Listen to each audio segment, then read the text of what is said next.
di leen digal tamit Pastef est devenu le plus grand parti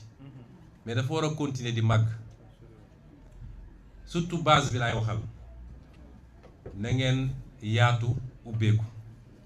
ñi bëgg a ñëw Pastef bëri na de ñépp a bëgg a ñëw Pastef tekkiwul ni kiy ñëw day ñëw rek raxas leen wala yóbbu lépp parce que léeg-léeg ay kilifa wooma ay nit sax yu am ndombal tànk ne man de bëgg naa ñëw waaye sa gone yi vraiment ñun amuñu fayu gone yi bi muy métti yéen a fi nekkoon waaye mbir moo gis day continuer évoluer diine yu gëm sax am na ñoo xam ne lu ne daj nañ ko ci xeex nañu gaañu nañu et cetera mais bu ñu demee ba gagné diine bi dafa continuer yaatu ay nit di tuub di ñëw ay nit di teew di ñëw est-ce que dañu leen naan déedéet doo ñëw parce que yow nekkoo fi woon yaatal leen rang yi 18 millions de sénégalais bi ñu buggee ñëw jël leen wax naa leen toujours yan condition la ñuy jëlee Pastef reste ce parti attrayant ouvert sénégalais buy politique fi mu toll nii bu amoon sañ Pastef lay nekk sénégalais buy politique bu amoon sañ Pastef lay nekk ubbeeku nañu yéen njaboot gi ubbeeku la nit ñi ñëw ngeen ànd ceeg yaatu yéen ñii di ñëw it ñëw leen avec humilité xam ni da ngeen fi fekk ñoo xam ne daj nañu lu mburu dul daj ci taal ngeen jox leen cër ñu ànd liggéey parce que ce pays a besoin de toutes ses forces pour une révolution pas une alternance mais pour une alternative daaneel ci DG yi ñu ma koy fàttali parce que Pastef tey ci état bi du ministre yi kese peut-être yoroon nañu lu mat 85% des ministres waaye yoroon nañu tamit lu toll noonu ci DG yi man li may wax directeur généraux yi directeur général ak ministre bokkul ministre est une fonction éminemment politique directeur général est un poste technique ndax nun nekkoon nañu opposition am ay directeurs généraux ak ay directeurs yoo xam ne ñu ngi woon ci ñun directeur général c'est un poste technique li ma leen di wax mooy parti bi tënkul kenn ci sens bi wala sens bële directeur général boo xam ne jàpp na ni mënatul dem ngoram mayu ko wala amatul envie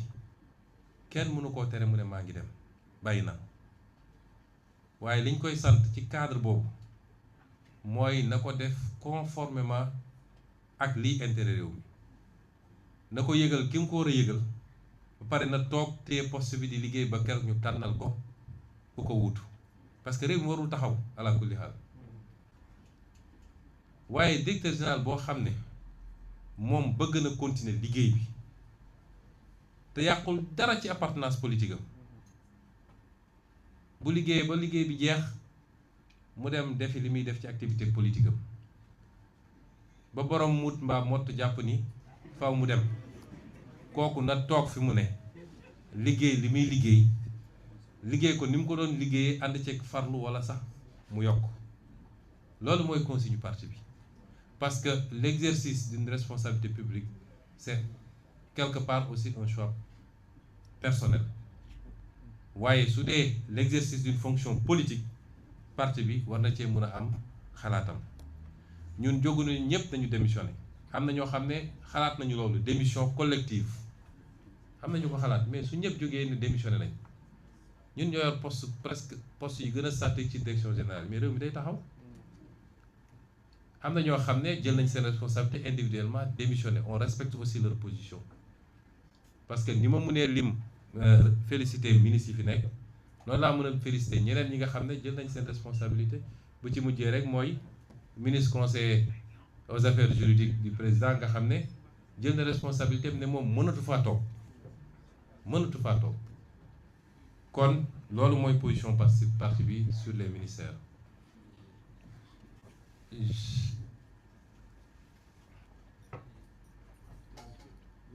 Je vais résumer pour la version française, elle sera moins longue, rassurez-vous. Nous avons tenu cette déclaration pour édifier les Sénégalais sur un certain nombre de choses par rapport à ce qui se passe actuellement. comme vous l'avez suivi, il y a eu une évolution politique notable ces derniers jours. Le vendredi, coïncident à quelle date? Le vendredi 22 mai 2026, le président de la République, son Excellence Bassirou Diomaye Diakhar Faye, m'a convié en tant que Premier ministre à une audience au Palais de la République. Je m'y suis rendu aux environs de 16 heures. Nous avons échangé et il a exprimé son souhait de mettre un terme à notre collaboration puisqu'il considérait qu'un certain nombre des positions que j'avais prises ces derniers temps l'incommodaient, posaient problème. J'ai pris acte et je lui avais donné juste une suggestion. Parce qu'à plusieurs reprises, j'étais allé le voir pour lui proposer cette solution. Que si le marigot était trop étroit pour nous deux, on avait une solution, une alternative. Moi, j'aurais pu me décaler et repartir à l'Assemblée nationale parce que j'avais mon mandat de député intact, même si au moment où je parle, les gens magouillent pour pouvoir obtenir du Conseil constitutionnel une décision qui serait la plus unique que cette institution aurait rendue pour essayer de revenir sur ce mandat, ce qui est inacceptable. Parce que de 2016 à maintenant, les mêmes institutions, les mêmes organes, les mêmes leviers ont été utilisés pour comploter contre ma personne, pratiquement depuis que je suis en politique. Les mêmes leviers ont été utilisés pour me radier de la fonction publique, pour me fomenter des dossiers judiciaires, pour me persécuter, m'emprisonner, m'empêcher d'être candidat. Et de toute évidence, et vu la configuration, c'est les mêmes pratiques qu'il compte continuer. Donc, à plusieurs reprises, j'étais allé le voir pour lui proposer cette solution, qui consistait, de manière concertée, à ce que je puisse me décaler moi vers l'Assemblée nationale, qu'ensemble nous discutions pour choisir un Premier ministre issu du parti, parce que c'est le parti qui est majoritaire, que nous discussions à la formation d'un gouvernement et que nous puissions ensemble continuer à cheminer.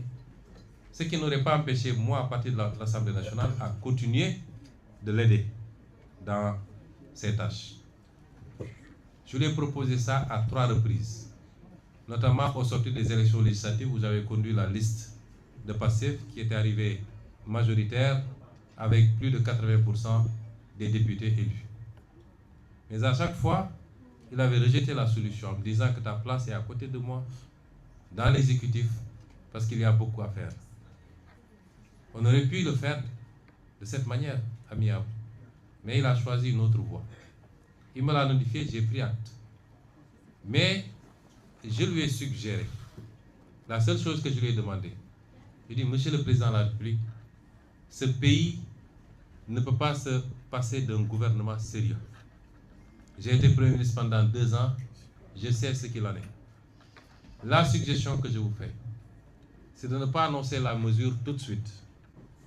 Qu'on se donne 24